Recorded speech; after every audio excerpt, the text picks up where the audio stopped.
My name is Tyler Folkman. I'm the vice chair of the chapter here for AI, and we've got Heather here as well. So if you want to connect with the chair at all, please do. We are really looking for people to help us. So please reach out, connect with us, and we'd love to get the things rolling. We appreciate people coming to the first event, really, that I think the chapter's ever done. So you're at the inaugural event, so, clap for that. And we've got a really great set of things. First off, though, Artifact. We really want to thank the company. We've got Nate back there if you want to learn more about what they're doing. But they're awesome. They've got actually a really well-written thing here. So they're a voice of customer analytics solution, and they really centralize your quantitative and qualitative data and use AI to synthesize those insights for you. So super applicable to a lot of the companies that probably you all are at. Definitely check them out. They're a great team, local here to Utah, and super appreciate the support. So thanks again to them. Yeah. Totally. And then on our speaker, we've got David Healey. David, I've known for a while now. I'd say he's probably one of the top minds in machine learning, especially when it comes to bio here. He's currently at Enveda as the VP of data science there and doing a lot of super interesting stuff. He's taught at BYU. Before that, he was at Recursion. He's done some consulting. Really one of the best minds here in Utah. So I'm super excited to have him teaching us about what he's doing. And please, ask any questions at the end. But with that, we'll give it over to David.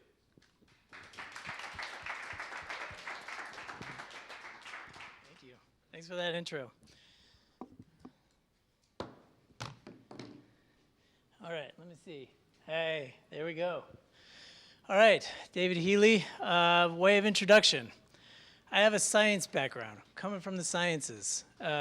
Little biology, little chemistry, little physics, kind of all over the place, and I've worked in applied machine learning now for about 10 years, mostly in Utah. Kind of all over the tech space, a lot in biotech, Recursion Pharma, which is located here, and now head up a team at Enveda Biosciences, which we will talk about in a bit. But first I want to talk about, in general, the topic of using AI for science. And in the talk, I'm going to use science as kind of a shorthand for, in particular, physical sciences and life sciences, like laboratory sciences.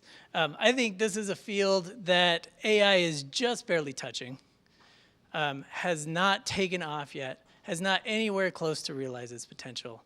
And there's some reasons for that, but I think it's one of the most exciting ways that we can make a huge impact in the world with AI. So this is courtesy of illustration, courtesy of ChatGPT or DALL-E this morning. So that's DALL-E's version of AI and nature colliding, just smack in the middle there. I want to start with some observations. If you think about just where AI has succeeded, the kinds of things that people are using it for that have actually turned over to provide business value. A couple of points. We're thinking about ChatGPT, we're thinking about DALL-E, we're thinking about images, we're thinking about search ranking. Most of that was fueled by extremely large data sets. And those data sets are of a certain kind.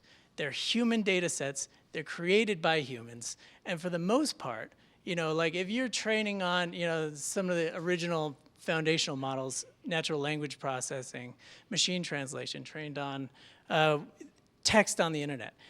That wasn't data that anybody was out there creating specifically for the purpose of machine learning. Sometimes, yes, sometimes companies would set up product lines that were sort of designed to gather data. But for the most part, this data is sort of what I would kind of think of as snowing down. It's just being created by humans in the course of using the internet. And that's why there's so much of it. And so the key to harnessing that for those initial first applications of AI was to gather it, right? ImageNet was not a bunch of people out there with photographs being like, I need to get a squirrel, I need to get a duck, I need to gather this right data set. Those were already existing. They were just made by people for people. Second point I want to make is that initially anyway, even if you think of the new AI generative models, what AI has been trying to do is replicate things that people do. and automate tasks, mostly mental tasks that people can do. And one of the reasons for that is, again, this data is being created by people. And so sort of by definition, if you have a supervised learning task and you need labels for it, somebody's going to have to generate those labels. And so that's the other point that I wanted to make about AI, kind of as we typically think of it. ChatGPT, image-based AI, has these two properties. In science, it's completely different. I think one of the reasons that science is an exciting place for AI is that there's a lot of tasks that need to be done that have been problems for centuries, maybe, that people can't do themselves, right? So I've got 3 examples up here. First example is AlphaFold. This is probably the most prominent sort of science AI example out there. AlphaFold is a machine learning algorithm that you feed in a protein sequence. That's all it does. You feed it in a protein sequence, and it tells you what the folded structure of the protein is. That is not something that humans can do. There's nobody who I can just hand you a sequence of amino acids, and then you can kind of go back and figure it out and draw it on a piece of paper. That's not a task that humans can even do. So we're out of the realm of automating human tasks and into the realm of doing things that actually humans can't do with data. Another example, art at Google. This was an example where Google set out to automate detection for diabetic retinopathy, retina scans, right? This is a task people do, right? They're pathologists. They get paid a lot of money to do this. And so Google was automating that. In the process, though, which is interesting, in the process, they learned that they could classify a bunch of other things that people can't do. They can tell you what gender a person is just from their retinal scan. That's not something a pathologist can do. Maybe if you train them, but that's not something that they can do. They can tell you if you have heart disease or if you're going to have heart disease soon. That's also not something that anybody was doing. So anyway, there's all these data out there. Recursion Pharma, gonna call it out. It's in Salt Lake. We're in Salt Lake here. Recursion Pharma is one of the pioneers in interpreting biological data with machine learning.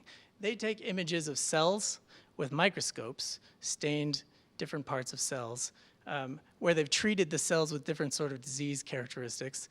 And then they hope the AI can extract facts about what diseases are there, what the molecules might be doing if you put some molecules on those cells, what molecules might be curing diseases or look like they're reversing diseases.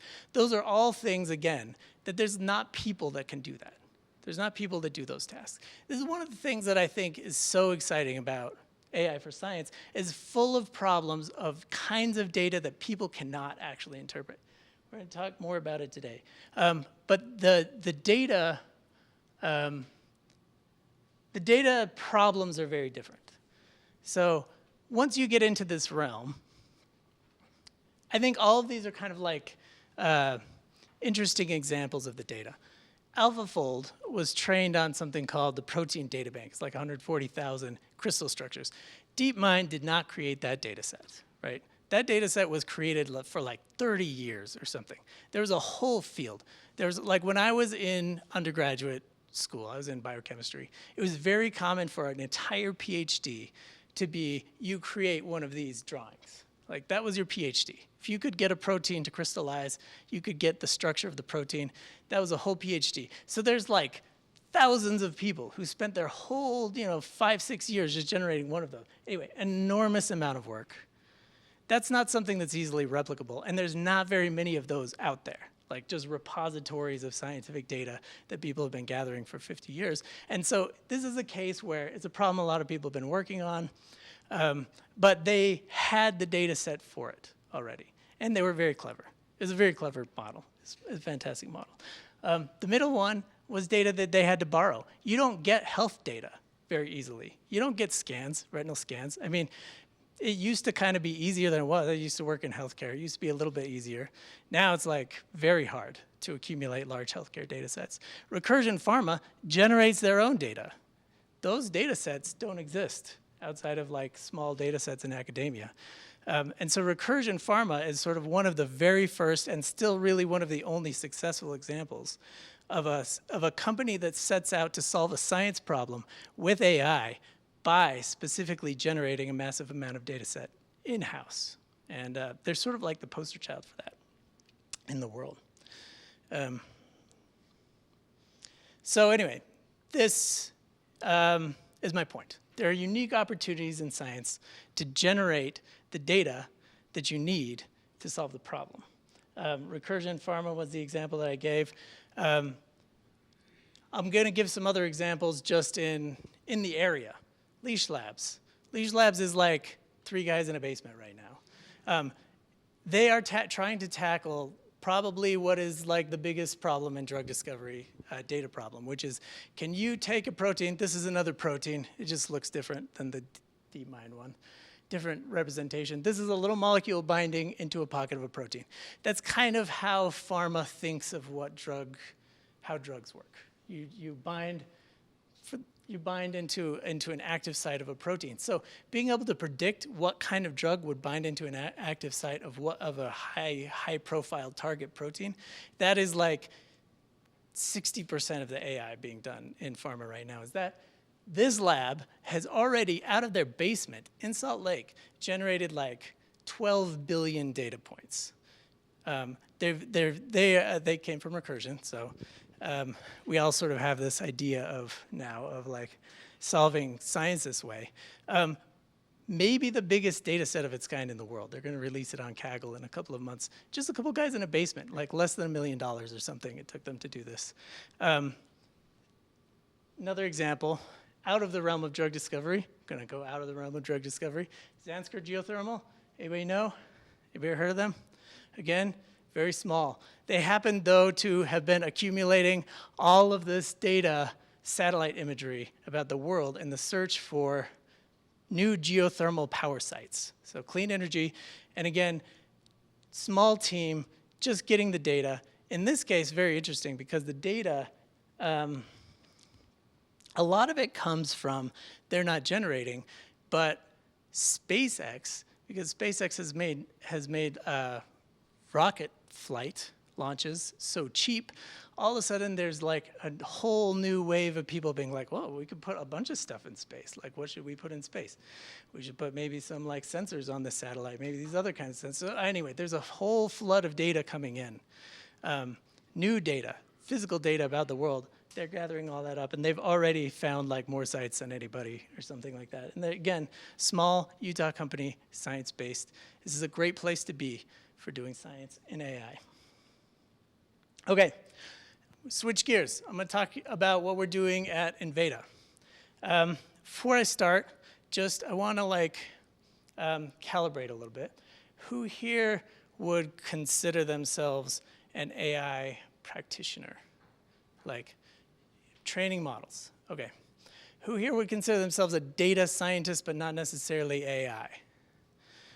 Okay, product side. Who here is building products? Building products, marketing, business development. What else we got? Business side. Okay. Briefly, I'm going to go grab some water.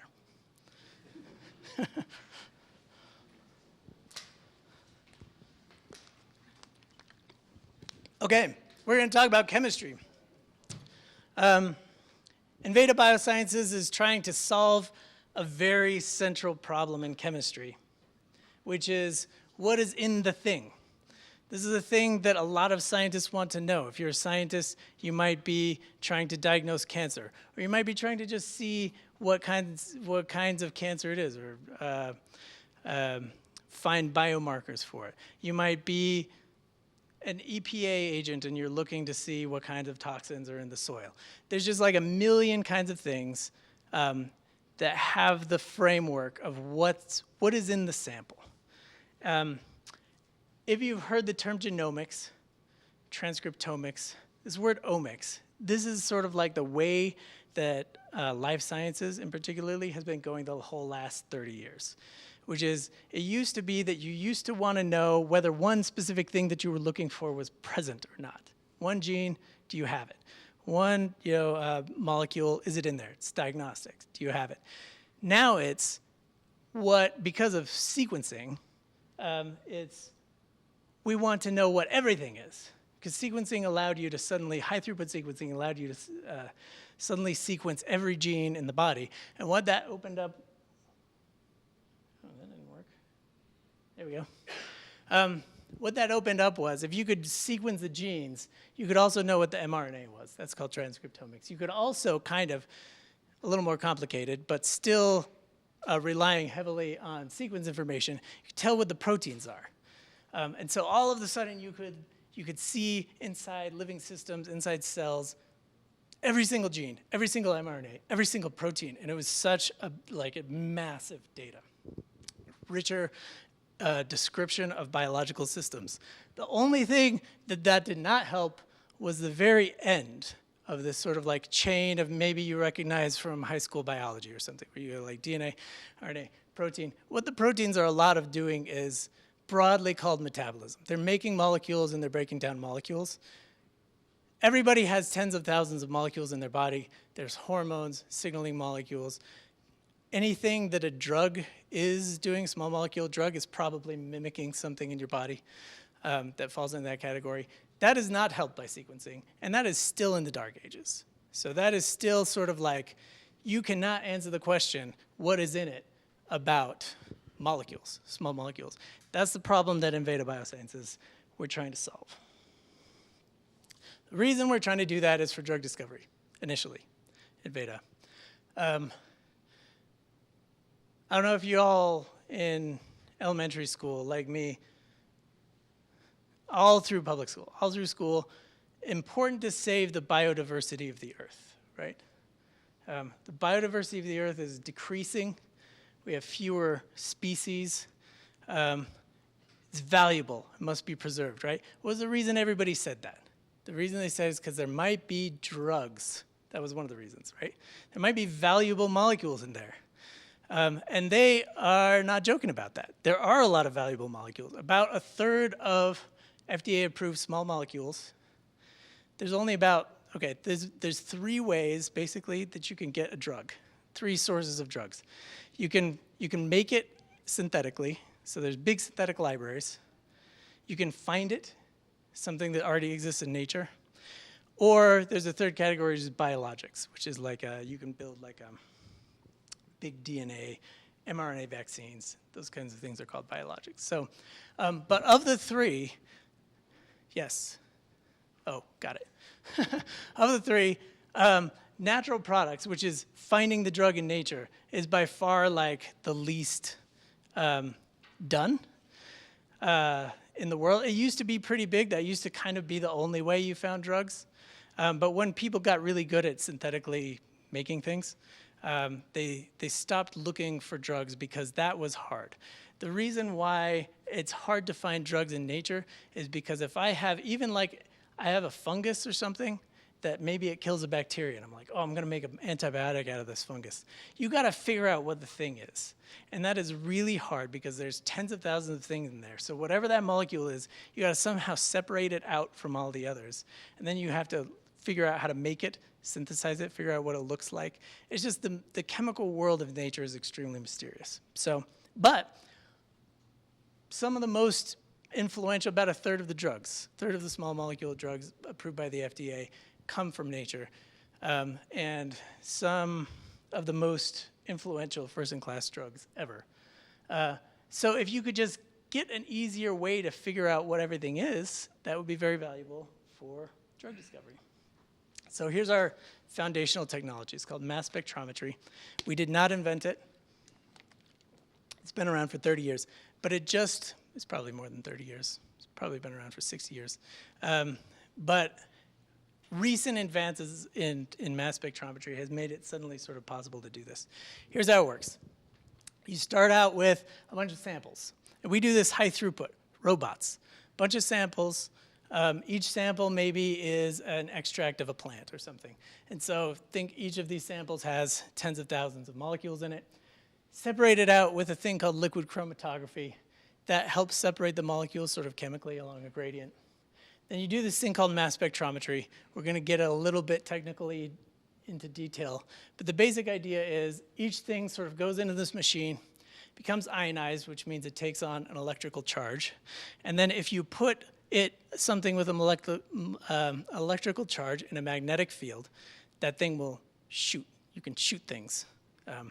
So you will shoot them. And then there's a detector that says when something has hit it. So you shoot it, and then you time it. This is how one kind of mass spectrometry works. You time it to see how long it took to hit the detector. And then you back calculate, using your high school physics, what the mass of the molecule is. All this is to say you can figure out what the mass of the individual molecules are. And that's all you get. That's all you get. You don't know what it is, you just know how much it weighs, basically. So this is what the data looks like when we get it out of a plant. Is that working? Try. Click. All right, this is what it looks like. There's a bunch of little dots and blobs. The dots come together to make blobs. Each blob, so this is a plant. This is what the chemical, this is the first time people have been able to do this, by the way. This is like the fact that you can separate these out, and the machines have gotten so good at reading and separating things out. You can now sort of see every single blob as its own molecule. And as we go down, you'll be able to see this axis is the mass axis. So you'll be able to see sort of little pancake shapes that are differently colored, that are thinly sliced. That tells you about, those are different isotopes of the same molecule. So that tells you like that those are separated by the mass of a single neutron, right? So anyway, extremely, extremely sensitive. You can get this sort of map of what the chemical space looks like. What you don't get, though, is what the things are. You know their mass. You know, you can kind of like pinpoint them. And to a certain extent, you can kind of go in and say, well, this blob exists in this plant and this person and this, you can kind of like start connecting things in the space. But you don't really know what it is yet. So you don't know if it'd be a good drug. So you do this thing called fragmentation. Mass spectrometry fragment. This is a caffeine molecule. It's jittering. That's how you know it's a caffeine molecule. This is a little molecule, tiny little blip of nitrogen. Boop. Nothing happened.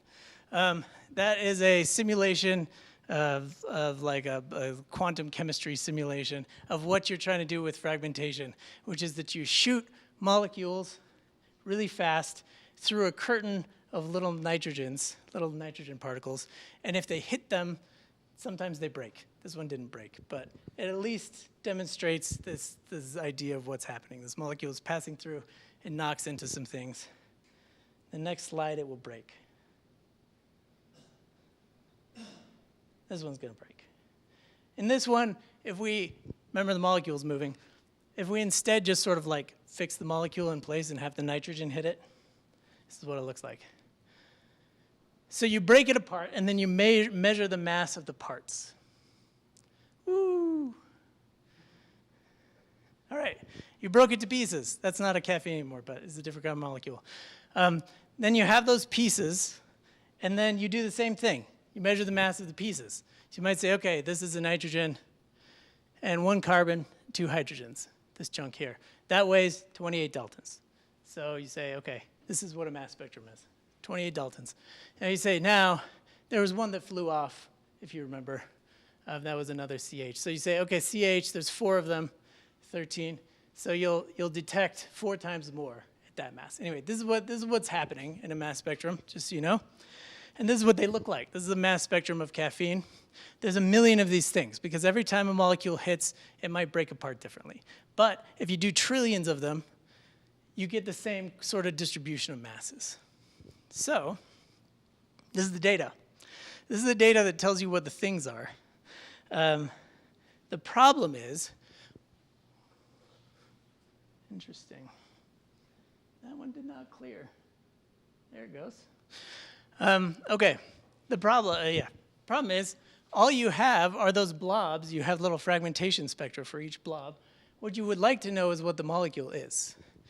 And what we saw was a simulation where we actually knew what the molecule was. But if you don't know what the molecule is, how do you interpret this? The way that people basically normally interpret it is that you have to look into a database of these things, and you have to see, is there anything that looks like it? in the database of things I already know. Problem with that is, if it's in the database, you already found it, and you already know what it is. So first of all, it may not be that interesting since you already know what it is. Second of all, there's only like 500,000 things in these databases, and there's like 1 billion possible molecules.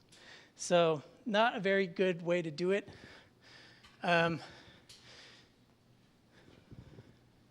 Can you just interpret the spectrum? Is the question. So that's the sort of like question we ask in Enveda. Can you, instead of just matching it to a database, can you actually interpret the spectrum? This is hard because if you have different molecules and their spectra, these are real molecules and real spectra, you might have the same peak. That peak represents very different things in very different molecules. That single peak could represent any of these. I just did a Google search. Any of these possible substructures. If you see a peak, it could be anything. It couldn't be anything, but it could be a lot of things. So how do you piece it together? Nobody knows. Maybe AI can help.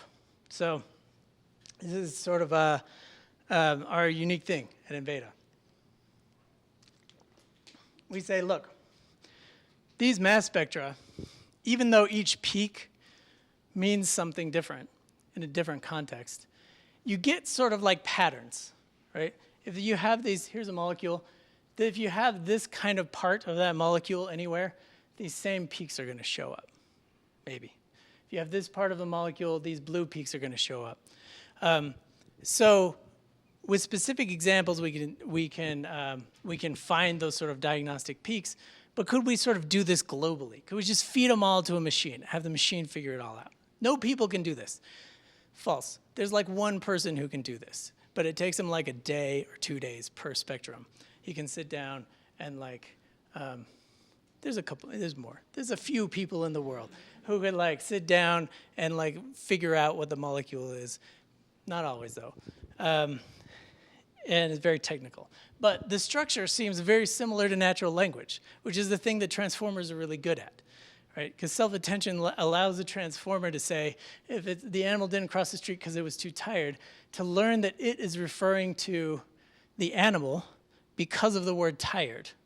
Whereas if it had said the animal didn't cross the street because it was too busy, it needs to be referring to the word street because of the word busy. So, you know, this is like one of the advances of transformers is the ability to attend to everything in the sequence and to learn things that are very contextual. You see how that could help with mass spectrometry, because mass spectrometry is also very contextual. So this is what we did. We built a transformer, encoder-decoder, machine translation framework is based off of BART. We had to alter it a little bit so it worked with chemistry and mass spec. You input a mass spectrum with tokens. You output a string of letters that represents a chemical structure. And we trained this on millions of examples, and then we could get.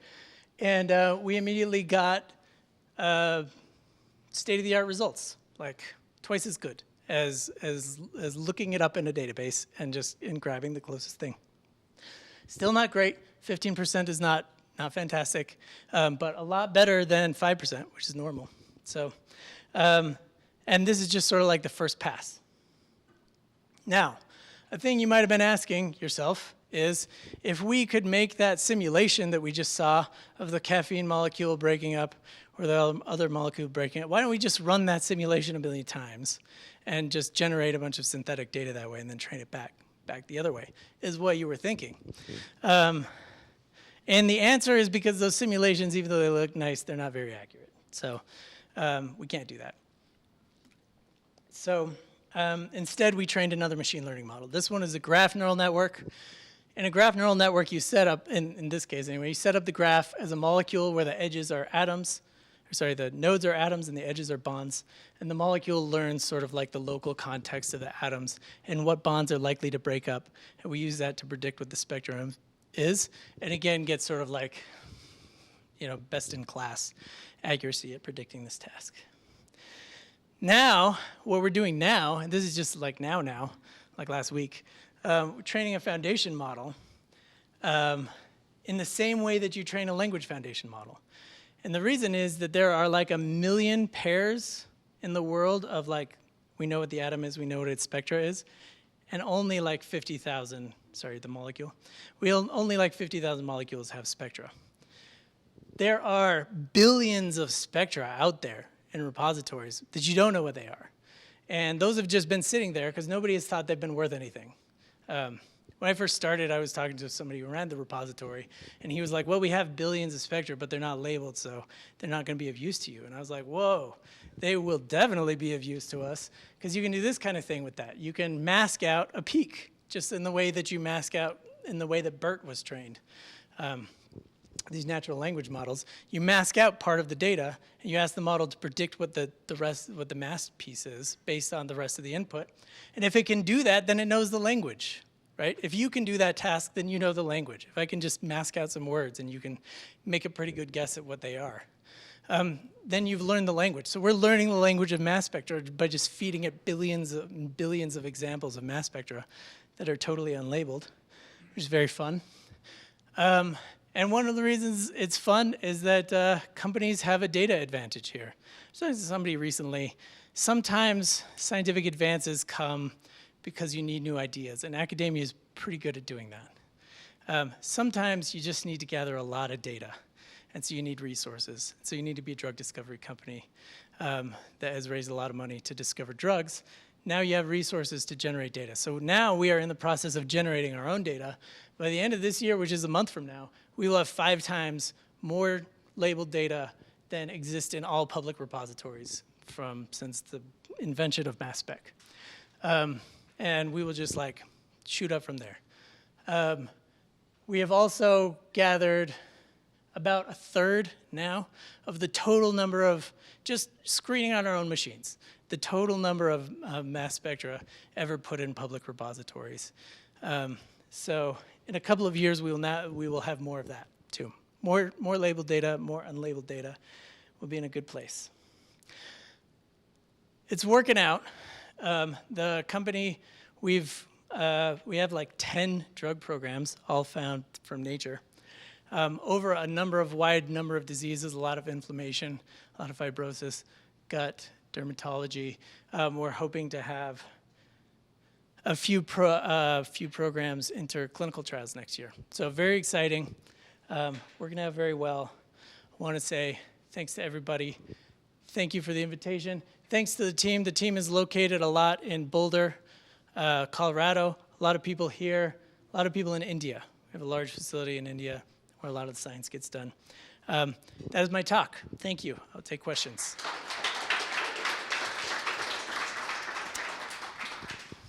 David, we'll Yes. go ahead and do questions. Yeah, let's do it. This is kind of tangential, but I'm just really curious how IP protection would work with drug discovery like this, because a lot of patent law is still emerging around protections, and largely anything that's actually invented by AI is not at least copyrightable. I'm curious if that's going to apply to molecules that are discovered this way. That is a great question. So I'll answer it 2 different ways. Enveda is looking for drugs from nature.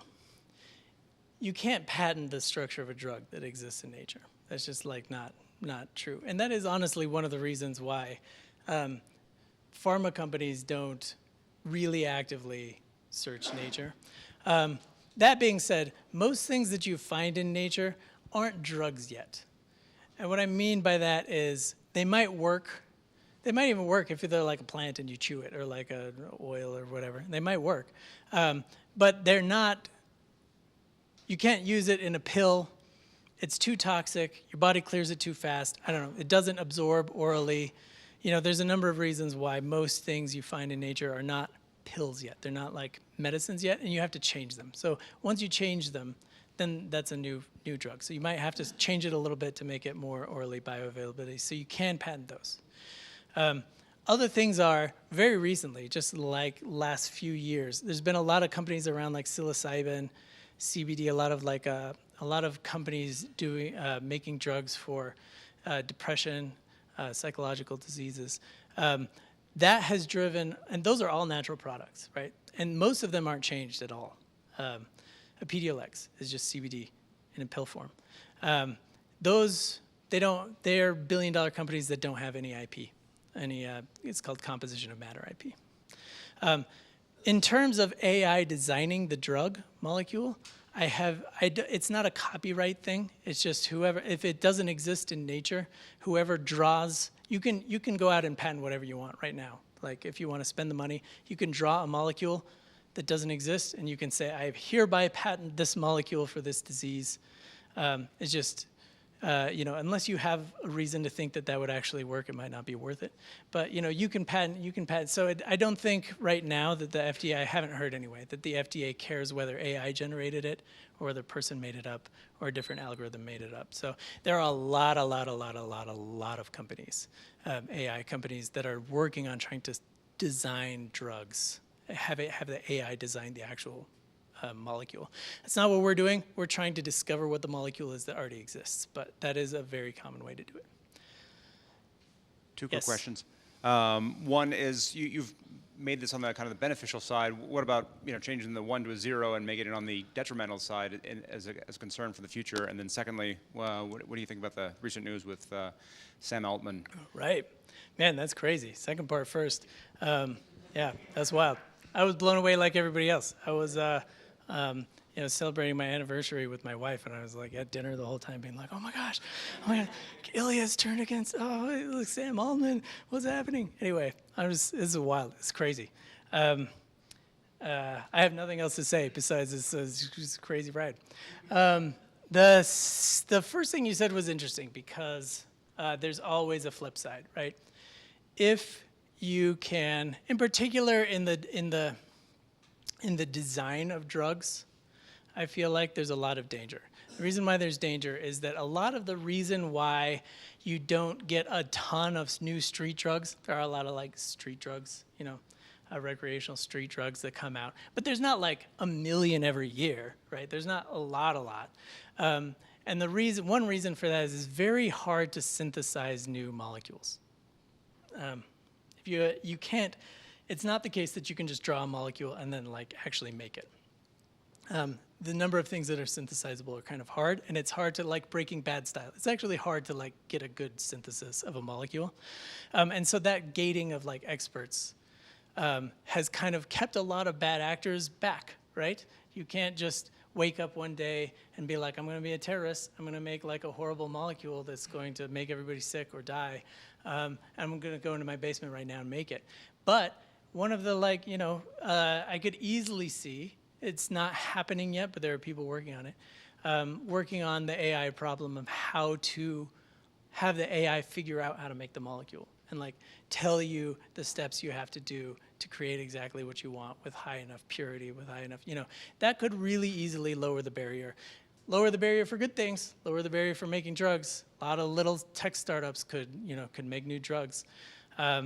But also lower the barrier for bad things. So there's always a flip side. This is an extremely regulated industry, so that's very nice in that way. It's not easy to get drugs on the market, like pharmaceutical drugs on the market. But yeah, there's always that flip side, and there's always a danger. So it's something everybody needs to be aware of.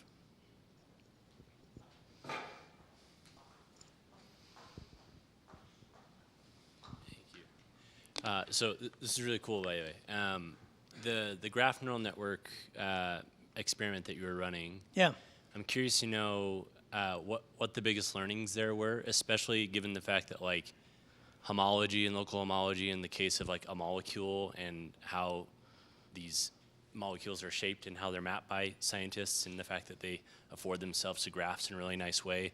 Yeah. Like what is the maybe counterintuitive relationship of the fact that like this didn't work quite as well as a transformer model did? I should say that this does work. I don't know that anyone has made a transformer model yet for this task. So we don't know how to do we use transformer models, just to clarify, use transformer models for the task of translating between a spectrum and a molecule. One of the reasons we use to go the other way to try to predict what a spectrum is from a molecule is that as an input, there's a lot of technology already developed around representing molecules as graphs as input. A lot less technology around representing them as outputs. And graph neural networks appear to be right now just like the tops in terms of like interpreting the structure of the molecule. Now, I'm not sure I answered your question. Okay. Yeah. So, I mean, yeah, there's always, in this field, there's always people, back and forth on which kind of model is the best and what's the best way to represent molecules. Right now, graphs as ways to represent molecules as inputs to machine learning models is a very promising way. Can you go to the next slide? This one. This one? The one with 250K on it? Yeah. Yeah. So I think I heard you say by the end of the year, 250K spectra to molecules mapped. Is that right? It's 250,000 molecules. Yeah. Okay. So there already are, what people will do is because there's not that many molecules, especially natural products, not that many molecules that people have on hand, like in a freezer somewhere. So a lot of people have run the same molecules many times. So we have millions of spectra where we know what the molecule is, but all of those molecules together are only about 50,000 in the sort of like public repository. I'm not sure if that's what you were getting at. Do you see that? Do you guys can continue that after this, or are you take the data you've got and start? Depends. Yeah, it depends. It depends a little bit about how good it does. If we feed a model with 5 times more of this labeled data, does it get better? If it does, then we keep going. We just screen more, profile more molecules. But we are some of the only people that I know of, I think maybe the only people that I know of that are sort of like actively just generating a bunch of this data for the purpose of feeding into machine learning models.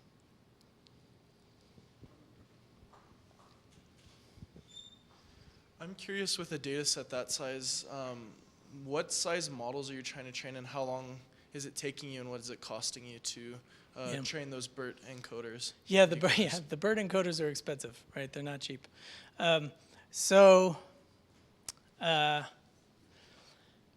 Most of the models that we use are not, these foundational BERT encoders. And those are typical machine learning models that you might imagine feeding 1 million sentences to. So they might take a few days with a model of hundreds of millions of parameters. The BERT model, the amount of data we have right now is like 300 billion tokens, which is like a lot. It's a lot. It's like close to, the amount that GPTs were trained on. So it's a lot of data, and it is quite expensive to train. Yeah, I'll just leave it at that, yeah. Super fascinating, David, thank you. So is the next step of the vision around this, once you get the accuracy of the machine learning modeling high enough, is it then to start basically mass feeding biomass samples into a mass spectrometer evaluation, and then starting to identify where there are opportunities for drug advancement? Yeah, and I'm realizing this is a piece of the talk that I did not actually get to or make clear, but we're actually using this already right now. So we get those big maps. Remember that big giant turning map of chemical space? Currently what we do is we get a fragmentation spectrum for each of those. That happens automatically. It takes like 10 minutes to get all of that data. And then it's automatically fed into the suite of machine learning models that I described here that predicts what the structure is, predicts a bunch of properties. There's a bunch of things I haven't talked about. We have like 5 different machine learning models in production. Immediately populates a database so that the drug discoverers go in and they just look at the database and they say, here's what's in the plant. Then at the same time, we're figuring out what the bioactivity of the molecules is. That is a part that I haven't even talked about at all today. But we're separating out the plant into parts, and then we're testing it against like 12 different bioassays. Is it anti-inflammatory? Is it antimicrobial? Is it, all these sort of things that might make it a good drug? So when we come back to the database, the drug discoverers sit down and they have, this is what was in the plant. This is what we think it is based on the machine learning model, or something like that. Here's our confidence.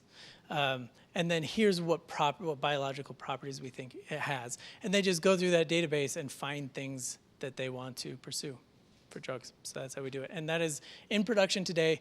The structure prediction model is not perfect. It's not great, but it's good enough to use to sort of like, when it gets it wrong, it usually gets it kind of in the vicinity anyway. So it's still very useful for prioritizing and saying, we don't want this, we don't want to pursue this, but this looks interesting as a structure. And then we do go and isolate it and figure out exactly what the structure is. But that's after we've sort of already done this initial prioritization. And that really is that's the thing of Enveda, is it enables us to do this with thousands of plants at a time, instead of just doing one thing at a time. Okay, that's the only questions. Yeah. Thank you, everybody.